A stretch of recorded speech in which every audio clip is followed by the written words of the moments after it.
Y bueno, empezamos este año con un caso terrible allá en Ciudad Juárez, en el Centro de Reinserción Social número 3. Pues un comando armado irrumpe, asalta este penal y libera a 30 integrantes del crimen organizado, pero pues lamentablemente ahí fallecen 3 personas, 10 personas, perdón, 10 elementos de seguridad del penal y otros 7 en diferentes puntos, además de elementos de grupos contrarios a este grupo del crimen organizado. Y a consecuencia de esto, bueno, pues destituyen al director del penal, a Alejandro Alvarado Telles, quien además, bueno, pues ahora se encuentra sujeto de investigación junto con otros custodios. ¿Qué salta de esto? De pronto, pues algo que ya de repente lleva muchos, no nos suena muy nuevo: celdas de lujo, jacuzzis, bebidas, una caja con 1,000,000 y feria de pesos. Y para hablar de todo esto tenemos en la línea a Javier Oliva. Él es especialista en temas de seguridad y catedrático, pero todavía en la Facultad de Ciencias Políticas y Sociales. Maestro Javier Oliva, ¿cómo está? Muy buenas noches. ¿Qué tal, David? Buenas noches, muchas gracias por la oportunidad. Saludos al equipo en cabina, al auditorio y pues desde luego un saludable 2023. Que así lo tengamos todos, pero lamentablemente no empezamos muy bien en materia de seguridad, maestro. No, bueno, el fin de semana del cambio de año o la entrada del año nuevo, se saldó con más de 93 muertos, ¿no? Ujú. Entonces, hemos tenido el comienzo de año más violento en lo que se refiere a homicidios dolosos, en donde el principal número de estos delitos se presentaron, como bien apuntabas en la introducción, en el estado de Chihuahua y en el estado de Veracruz, donde aún todavía no se tiene la certeza de cuántas personas fueron masacradas en el municipio de Poza Rica. Ajá. Algunas fuentes hablan de 12, otras hablan de 18, pero aún no hay un posicionamiento de la autoridad local al respecto. Entonces sí, en términos de seguridad pública, desde luego que es un inicio pues muy difícil en cuanto a las expectativas que se pueden tener en este año, que pues lamentablemente se van superando estas macabras cifras, se van superando y que pues de alguna manera llamarían a hacer una reflexión en torno a un análisis inmediato respecto de la efectividad de las medidas que hasta ahora se han instrumentado desde las áreas civiles en materia de seguridad pública, sea desde el gobierno federal o los gobiernos estatales y municipales. Lamentablemente en este tema, maestro, creo yo, lo que vemos es cómo diferentes autoridades, desde las municipales, estatales o federales, pues lo único que hacen es aventarse la pelotita, ¿no? En este caso, nada más por hablar en el caso de Ciudad Juárez, ahorita nos vamos a Veracruz, pero en Ciudad Juárez es que la prisión es estatal, sí, pero los internos son de carácter seguridad nacional o federal, y pedimos que se los llevaran. Ahora sí, nos los llevamos, pero hasta el otro día ya con el niño ahogado. En fin, no se ve una coordinación, vaya, lo que quiero llegar es a eso. No, ¿Dónde claro. está la coordinación? Bueno, mira, he tenido la oportunidad de señalarlo en este mismo espacio que compartes con Yuridia Sierra. Lo que podemos observar es que, bueno, se repite la palabra coordinación un poco como si fuera un ejercicio de un mantra y que Ujú. por el hecho de repetirlo se va a dar por sí solo. A mí me parece muy desafortunada la declaración del secretario de Gobernación, Adán Augusto Hernández López, en donde él señala, o López Hernández, no López recuerdo Hernández. bien. Gracias por la precisión, en donde hace el señalamiento de que, bueno, no se procedió porque no se hizo pues prácticamente por escrito. Entonces, hoy leía la columna de Push en el Milenio, donde dicen, bueno, pues ¿para qué son entonces las sesiones matutinas, ya sea en Chihuahua, en Veracruz o Sinaloa? Estoy hablando de estados, o la Ujú. misma en Palacio Nacional antes de la entrevista matutina. eh, pues porque son mesas formales, ¿no?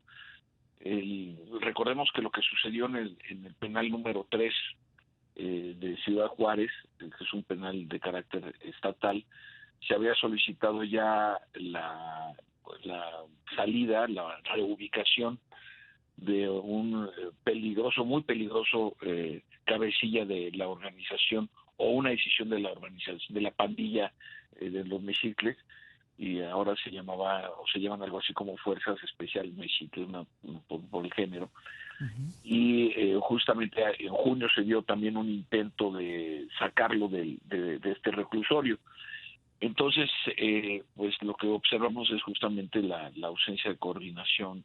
Ya la Secretaría de la Defensa Nacional, pocas horas después, envió 300 soldados con información dada por la propia Secretaría para reforzar la seguridad, pero lo cierto es que me parece que, como en el caso de Chihuahua, Zacatecas, Colima, Sonora, claramente, Sinaloa, pues hoy son gobernantes que pues pareciera que acceden al cargo después de un proceso electoral y no tienen una idea clara o precisa de qué hay que hacer en materia de seguridad pública. Hay casos, ya me parece uno francamente dramático. Si no fuera por eso sería irrisorio, cuando David Monreal, gobernador de Zacatecas, ante la oleada criminal, pues le preguntan en una entrevista, oigan, ¿y qué es lo que hay que hacer, no? Ay, sí. Dice él, pues encomendarnos a Dios. A la Virgen, ¿no? Y dice uno, Sí. por favor. No, pues es que no. O el caso de la gobernadora de Colima, que a los 10 meses planteó abiertamente la posibilidad de solicitar licencia ante la incapacidad de su gobierno para contener la ola criminal, que desafortunadamente Colima, a pesar de ser un estado geográficamente pequeño, consistentemente está en los primeros lugares de homicidios dolosos. Sí, claro. Entonces, lo que vemos aquí, lamentablemente, es una notable propensión a improvisar, y que pues, simplemente ahora con la recaptura de Rafael Caro Quintero nos enteramos que existe ya una organización criminal que tiene su sede geográfica en el municipio sonorense de Caborca, ¿no? Uh-huh. En donde se supone, de acuerdo a las investigaciones, todo lo que yo estoy comentando pues ha salido en los medios, desde luego, para poderlo citar, hay una relación de complicidad entre la organización criminal de Rafael Caro Quintero y la pandilla que conocidos como estos, no me recuerdo bien si es Fuerzas Especiales o algo parecido, que es una decisión de los Mixles que trabajan con ellos y que se enfrentan a otras pandillas como La Línea, por ejemplo, que trabajan ya sea para la organización de los Carrillo Fuentes o bien para Nueva Generación, en el entendido de que, bueno, se da en un contexto, David, muy difícil, porque pues hoy anuncia el presidente Joseph Biden que además de que no va a aterrizar en el Aeropuerto Internacional Felipe Ángeles, que antes de la cita con el presidente de la República, que es el día 9, uh-huh, hoy anuncia la Casa Blanca que tiene intenciones de visitar la frontera. No sabemos cuál de las ciudades gemelas, que son 17 ciudades gemelas, no sabemos cuál vaya a visitar, pero es evidente que los servicios de inteligencia, evidentemente los estados fronterizos y sus sistemas de información, en particular el estado de Texas, que comparte frontera con todos los estados de la República del Norte, a excepción completa del estado de Sonora y de Baja California, pues evidentemente con el claro y marcado discurso anti-mexicano que tiene el gobernador Abbott, pues tendrán mucha información respecto a lo que sucedió en Ciudad Juárez, que tiene como ciudad gemela ni más ni menos que la ciudad del Paso. Una de las ciudades más seguras de todo Estados Unidos, por cierto. Entonces, sí me parece, para esos acontecimientos nunca hay un mejor o peor momento, ¿no? Siempre será una pésima noticia lo que ocurrió el 1 de enero pues no en la madrugada, entre las 6 y 7 de la mañana, el primer día del año. Maestro Javier, vamos a tener que hacer un corte obligado por la computadora. Regresamos para ya terminar esta plática en torno a, bueno, y viene esta cumbre y el tema seguridad será obligado, para hablar un poco de eso, ¿sí? Claro que sí. Gracias. Regresamos con el maestro Javier Oliva. Aquí a este espacio ya cierra. No se vaya, regresamos. Este es un cierre parcial. Gracias maestro Javier Oliva. Estamos platicando con el maestro Javier Oliva, especialista en temas de seguridad Y viene esta cumbre líderes de América del Norte y con Joe Biden se va a tener que abordar absolutamente el tema de la seguridad.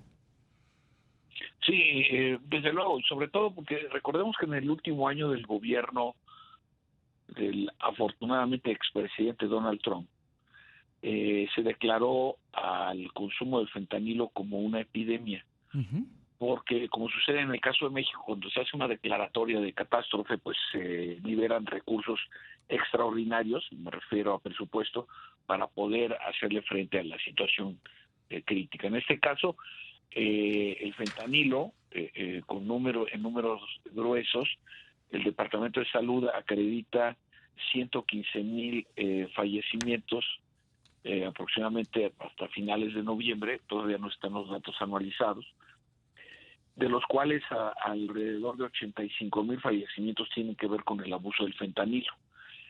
Y según datos de las propias oficinas de seguridad e inteligencia civiles de los Estados Unidos, alrededor del 85% del fentanilo que se consume en Estados Unidos ingresa desde México, que a su vez se procesan con precursores químicos procedentes de China y en menor medida de la India. En buena parte esto, David, y es importante que lo sepa nuestro radio auditorio, eso explica la violencia en algunos de los estados costeros del Pacífico, como Jalisco, Michoacán, ya mencionamos a Colima, Sinaloa, Sonora, porque lo que se llama la escalera náutica, es decir, los muy importantes puertos marítimos que tiene nuestro país, pues por su infraestructura y su capacidad, se vuelven puntos de referencia para las organizaciones criminales e introducir estos precursores químicos y la fabricación de este opioide mortal, incluso al tacto, este opioide mortal sintético. Está también, y esto es importante recordarlo, Mark Spears, que fue el último secretario de Defensa de Donald Trump, en sus memorias que recientemente publicó el New York Times en primera plana, con autorización nuevamente de la editorial y del autor, dan cuenta de un capítulo en donde se reseña, entre otros acontecimientos difíciles, que el presidente en ese momento, Donald Trump, llama a la oficina oval a Spears y le hace la propuesta, un poco laxa, según el propio testimonio del exsecretario de la Defensa, le hace la propuesta de que se bombardeen a los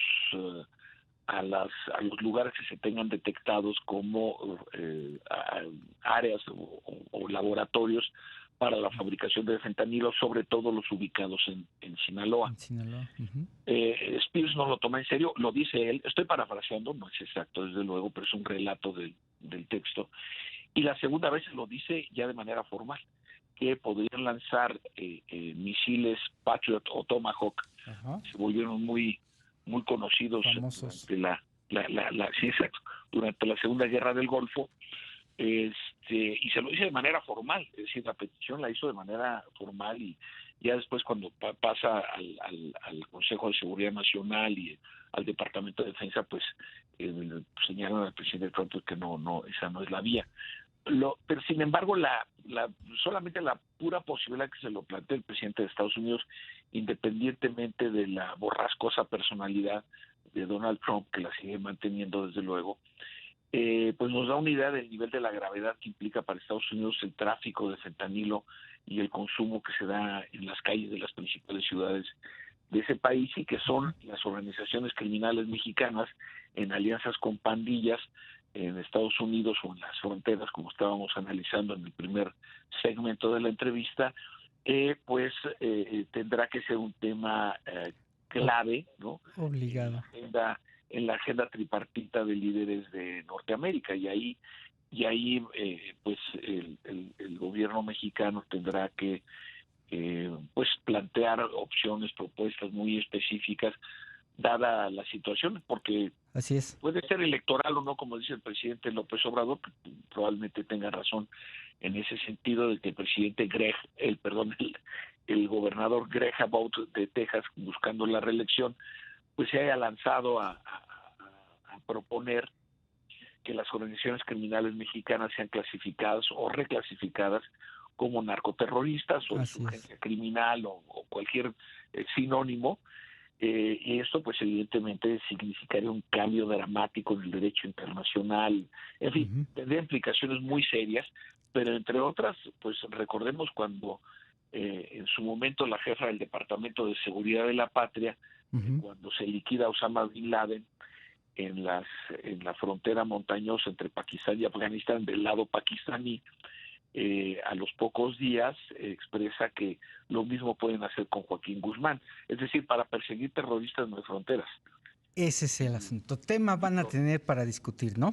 No, bueno, David, es que es un tema muy sensible y sobre todo una variable que me parece que en las áreas civiles no han sido lo suficientemente sensibles al efecto de la invasión rusa a Ucrania y lo que implica la posición geopolítica de México y lo que consideran algunos analistas desde la Casa Blanca, desde el Capitolio y en centros de estudio importantes, lo que se conoce como think tanks, lo que consideran una debilidad del Estado mexicano y que esto podría ser algo seductor o atractivo para potencias que regionalmente rivalizan con Estados Unidos, notablemente el caso de Rusia y de China, para instalar intereses en nuestro país. Entonces, esto lo han venido señalando, no es ninguna novedad lo que estoy diciendo, pero vale muy bien la pena tenerlo en consideración a propósito de tu pregunta, que me parece muy aguda, en el sentido que, bueno, ¿y cómo van a tratar el tema de la seguridad regional, ¿no? Claro. En términos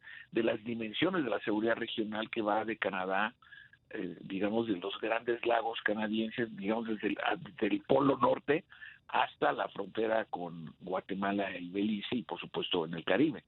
Entonces, sí es algo, obviamente va a estar la migración forzada, indudablemente, más los paneles, ojalá y no se den los paneles de negociación por el maíz transgénico y la política energética del gobierno del presidente López Obrador. Pues, maestro Javier Oliva, afortunadamente nos pudimos extender ya hasta el final del programa. Muchas gracias, vamos a estar atentos a todo esto. De verdad, muchas gracias, maestro. Le mando un fuerte abrazo, todo lo mejor para este 2023 y nos vamos. Muchas gracias, maestro. Igualmente, gracias por la oportunidad. Buenas noches.